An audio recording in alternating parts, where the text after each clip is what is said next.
Esse vídeo eu não roteirizei, eu vou sentar aqui pra conversar com vocês, com você, com a Joana, com a Elis, que estão aqui. Um pouco sobre o que eu tenho sentido e o que eu acho que a gente pode esperar pra esse próximo período que nós vamos viver, viu? Principalmente porque se tem uma coisa que pra mim foi elemento marcante dessa campanha, é o nível que essa campanha afetou as pessoas, no nível da subjetividade, do emocional mesmo, porque isso afetou as nossas famílias, isso afetou o nosso círculo social.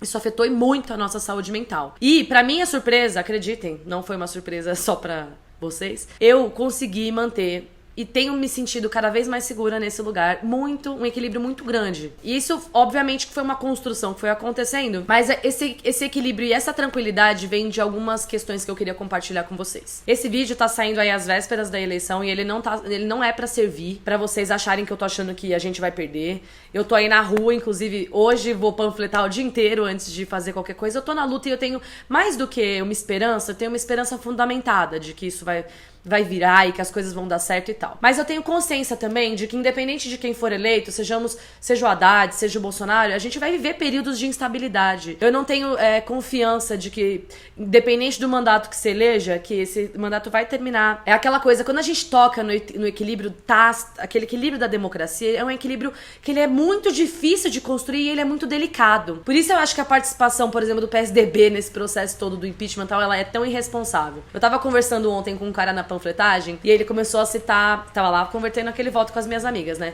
E ele falou assim que o professor dele uma vez citou pra ele o livro do Príncipe, do Maquiavel, e tem uma frase muito famosa desse livro que fala que os fins justificam os meios e tal, não sei o quê. E eu virei pra ele e falei, olha, infelizmente na política eu vou ter que te contrapor com outro cara que fala o seguinte, os fins não justificam os meios na política, porque na política os fins não podem ser previstos. Então nós temos que sim pensar nos meios e pensar em como a gente tá querendo construir os objetivos que a gente tá querendo construir, porque a política ela é imprevisível. E esse cara que se chama Clausewitz fala que não tem como a gente ver todos os elementos que estão inseridos no contexto do conflito. Isso não tem como ser aferido e ser medido. Então que nós temos que tomar sim muito cuidado com os meios que a gente usa para atingir os fins que a gente quer atingir. E quando a gente toca nesse equilíbrio democrático de manter o tecido da democracia unido e ele se desmancha, é muito difícil e moroso se reconstruir esse tecido. E ele foi quebrado. A gente vai ter que ter o trabalho de fazer esse tecido se reconstruir. E vai ser um trabalho árduo, que não vai acabar aqui agora nessas eleições. Eu acho que o próximo governo, seja do Haddad, seja desse cara, do Bolsonaro, vai ter muita dificuldade para reconstruir esse equilíbrio, né? E por que esse equilíbrio democrático é importante? Muitas pessoas desvalorizam esse equilíbrio por falta de conhecimento mesmo. Eu vi um vídeo muito interessante de um economista que falava isso. Há que se não deixasse levar pela ilusão dos objetivos de curto prazo, que é a coisa que a burguesia do Brasil sempre fez, né? Essa coisa de eles não têm o pensar. Eu não gosto de falar que eles não têm projeto, porque eles têm projeto, mas eles não têm um projeto nacional, eles têm um projeto só pra eles. É uma coisa que só se interessam os objetivos deles e não interessa se a manutenção e manter as instituições democráticas em pé. E isso é uma burrice, porque no longo prazo, o investimento na democracia, nas instituições democráticas e na contínua melhora da democracia é o que gera, é o que é possível de gerar paz e desenvolvimento no longo prazo, né? Essa sedução pelos objetivos de curto prazo, elas levam para essa instabilidade que a gente está vivendo e vão continuar a levar. Onde é que eu quero chegar? Para além de olhar para essa instabilidade, eu acho que a gente tem que olhar, principalmente porque eu tô numa disputa, nós estamos numa disputa, pro fato de que a gente pode perder. E eu olho para isso todos os dias. E não quer dizer que eu não tenho medo, não quer dizer que isso não pôs fogo na minha família. Eu rompi. Joana aí testemunha. Rompi, gente. É que é engraçado, também vou citar bem rapidamente esse exemplo. Eu tô polarizada com a minha família faz muitos anos, né? Eu sei que a polarização chegou pra todo mundo agora, né? Mais recentemente, perto dessas eleições. Mas eu sou polarizada com a minha família há muitos anos. O meu primeiro filtro de fora Bolsonaro é de 4 anos atrás. Eu vou pedir pra Joana botar aqui a fotinho na tela. Então faz muitos anos que eu luto contra essas ideias dentro da minha família. Mas isso reverberou, gerou problema na minha família. No meu círculo social não, porque eu já tinha polarizado com o resto do meu círculo social faz muitos anos. Mas o fato é que isso não significa que eu não esteja com medo, que eu não sinta medo pela minha vida, que eu não sinta vontade de chorar muitas vezes. Eu tive alguns tipo, momentos de desespero nesse período e tudo mais. Mas eu acho um conjunto de outras coisas. A primeira delas é que eu acho que eu sinto menos medo, tanto em movimento e tentando lutar contra a estrutura, do que parada. Eu me sinto mais amedrontada, acuada em casa, sentindo que eu não posso fazer nada. O sentimento de impotência me gera muito mais medo do que estar em movimento. A segunda questão é que, independente desse cara ganhar ou não, gente, nós não vamos voltar pra lugar nenhum. Eu não vou deixar de viver a vida exatamente como eu vivo. Ele falou que ele vai prender ou ele vai exilar os opositores. Então, infelizmente, se esse cara ganhar, eu vou fazer parte desse grupo, porque eu não vou viver outra vida. Eu me recuso a viver outra vida. E nesse último período, uma das nossas grandes conquistas foi que debates que eram muito incipientes, muito fechados na nossa bolha, no nosso círculo, ganharam dimensão de sociedade. O debate da tolerância, da diversidade, é óbvio que ele tá em disputa com a sociedade, mas ele ganhou a sociedade. Mulheres negras ganharam o debate, foram pra mídia, pautam as agendas delas, que a gente carrega junto. Enfim, esses debates ganharam a dimensão de sociedade, que não tinha antes.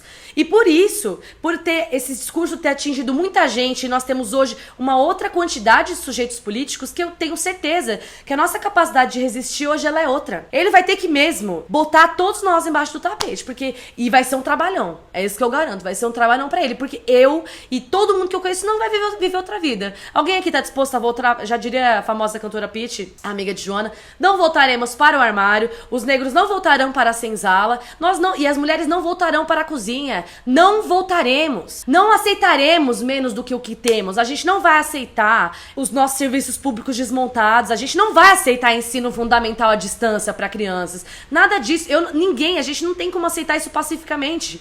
Então o que eu sei é que se esse cara for eleito, que eu vou dar um belo de um trabalhão pra ele. Até que ele me prenda ou que ele me exile. Eu acho que a gente tem que entender que as nossas condições de resistir são outras, que a gente vai se reconfigurar se esse cara ganhar, e que nós vamos fazer uma oposição de noite pra ele. Esse trabalho, que foi um trabalho lindo que a gente viu ressurgindo, coisa que não acontecia há bastante tempo, de ver pessoas que estão fora da esfera da política institucional, ou seja, fora da esfera partidária, se engajar na campanha, ir pra rua e conversar com as pessoas, se dialogar mesmo dialogando com a própria família, dialogando com os amigos, isso é um movimento que não acontecia há muito tempo. E qual que é o resultado desse movimento de diálogo? Esse diálogo, ele não diz respeito só à questão eleitoral. Ele diz respeito a um debate que a gente tava sem fazer há bastante tempo, que era debater os temas importantes pra nossa sociedade. Tipo, eu tô indo pra rua, é mais do que discutir candidato, eu tô discutindo com as pessoas diariamente qual que é a solução pra segurança pública? Qual que é a solução pra essa estrutura de mídia que a gente tem hoje, que tá concentrada na mão de 6 pessoas? Beleza, você não é a favor da regulação da mídia econômica, você é a favor de quê? Porque o cenário da mídia como tá hoje não tá bom. Sabe essa coisa de voltar pros eixos e voltar a debater com as pessoas? Isso gera resultado independente de quem vai ganhar. Porque isso põe as pessoas pra pensar. E eu acho que é nesse rumo que a gente vai seguir daqui pra frente. Seja o Haddad ganhando, a gente vai precisar fazer esse movimento nas ruas pra segurar o governo. Seja o Bolsonaro ganhando, a gente vai ter que fazer esse movimento pra que as pessoas entendam de onde vem o ataque, gente. O fato é que esse acúmulo do diálogo, ele vai gerar resultado de qualquer forma. E as nossas condições de resistir são outras.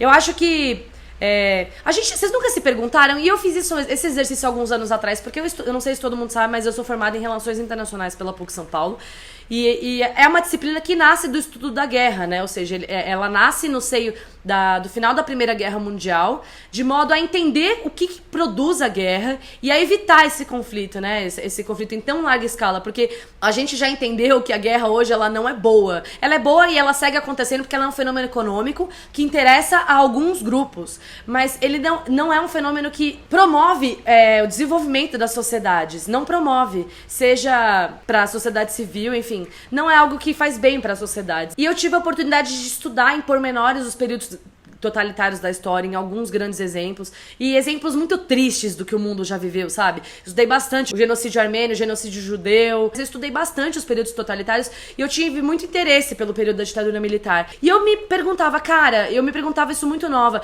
o que fez aqueles militantes da ditadura militar seguirem lutando? Sério, porque, gente, se a gente tá aí com esse medo todo à beira do autoritarismo do Bolsonaro, o que fazia aquelas pessoas que estavam com o autoritarismo instaurado, a polícia no pé, tendo que viver na clandestinidade, trocando de nome? Tipo, o que fez essas pessoas continuarem lutando pela democracia? O que elas faziam com o medo delas? E eu vi um depoimento de um sobrevivente que me tocou muito e é nesse lugar que eu me vejo hoje. Eu não acho que é a ausência do medo. O que eles faziam era o controle e a administração do medo. E era o controle e a administração do medo porque aquela realidade era inaceitável. Esse é o ponto. Aquela realidade era muito mais inaceitável do que a possibilidade de ser preso, enfim. Era muito mais inaceitável. E eu acho que é nesse lugar que a gente tem que estar. Essa realidade com esse cara, essa sociedade que ele quer construir, ela é inaceitável. E esse sentimento, pra mim, ele é muito maior do que o meu medo. E o meu medo é muito grande, gente. Sem sacanagem, sabe? Eu tenho medo porque eu tô exposta.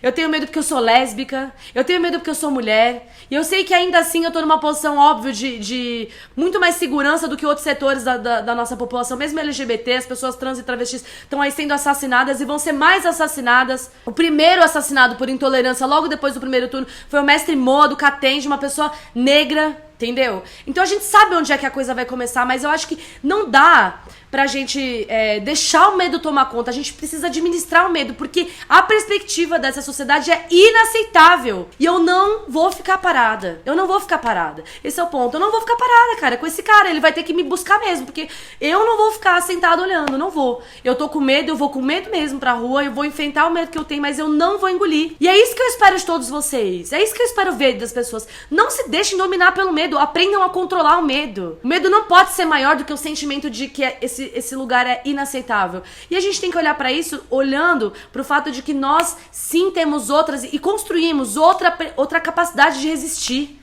Nós temos outra capacidade de resistir e nós vamos. Se esse cara vencer, nós vamos. E se esse cara perder, a gente vai ter que se manter nas ruas pra sustentar o governo. Porque não é brincadeira, não vai ser período de estabilidade que a gente vai ver agora. A gente vai ver um período de instabilidade. Então era esse desabafo que eu queria fazer. Eu não sei se ficou confuso, né, amor? Enfim, gente, a correlação de forças vai mudar e vai se reorganizar. Esteja atento, cultive seus afetos, estreite os seus afetos. Sabe, transforme seu grupo de amigos e de pessoas próximas num grupo de resistência e de cuidado um com o outro. O cuidado um com o outro me faz sentir mais forte. Pode ser mesmo que se esse cara ganhar, ele me busque, ele me prende e ele me leve embora. Mas eu tenho certeza que as minhas amigas vão atrás de mim até o fim. A Aninha, por exemplo, eu vou deixar aqui o vídeo da Aninha, se você não conhece, que é uma das minhas melhores amigas, é advogada, ela vai ficar na porta de lugar por lugar até me encontrar. Nós temos hoje outra capacidade de comunicar, nós temos outra capacidade de resistir mesmo. Então estreite seus afetos, transforme seu grupo de pessoas em um grupo de resistência, porque os próximos períodos, independente de quem ganhe, pedirão isso. Consolide a sua rede de apoio. Construa uma rede de apoio mesmo. Cara, não tem uma amiga minha que pega um ônibus que eu não fique infernizando. Me avisa quando chegou, onde é que você tá. Cuide das pessoas ao seu redor. É isso que o próximo período pede. Tava até conversando com a Bruna, a Madame Bruna, a nossa maga astrológica, não sei se você conhece, eu encontrei com ela num evento de campanha e ela falou uma coisa que eu concordo muito. Eu sinto que esse período que a gente tá vivendo tem a ver com lidar energeticamente, de uma vez por todas, com o período da ditadura que a gente não lidou, sabe? Eu sinto que é isso que tá um pouco resgatado. A gente precisa realmente enterrar essas ideias que esses caras estão querendo pôr na sociedade de volta. E mostrar que não vai acontecer isso aqui mais. Tem um gráfico que a Xanda postou esses dias no Instagram que mostra um pouco do que eu penso.